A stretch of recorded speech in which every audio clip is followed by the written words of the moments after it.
Now that school pickup mix-up that has a bunch of parents fuming tonight. Well, we first told you about that grandfather who went to pick up his grandson from school, but came home with the wrong kid. Yeah, tonight that school in Sterling held a meeting to try to sort out what happened there and how to keep it from happening again. News 8's AJ Walker live for us in Sterling tonight with more. AJ?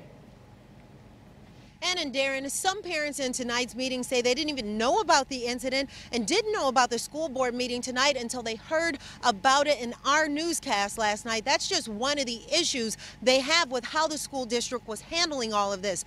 Other parents putting themselves in the shoes of that family whose 5-year-old child was sent home with a complete stranger.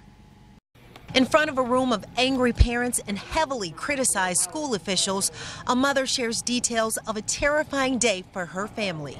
The great-grandfather tells our son that mom called and told me to pick you up.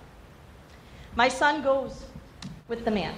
Meanwhile, Angela Stone is waiting for her son to get off the bus with no idea he had been taken from school by a stranger, one who thinks her son is his grandson and mistakenly takes him home. They arrive at the great-grandfather's home and pull into the garage.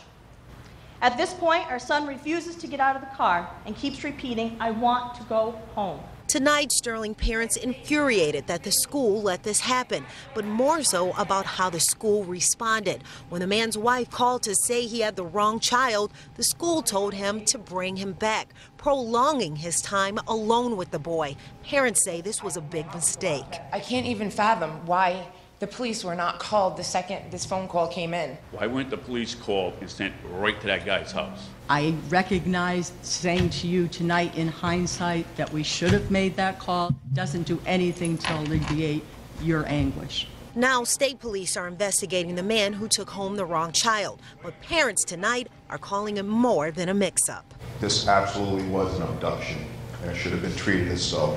I don't know why this isn't making sense. This was an abduction, period.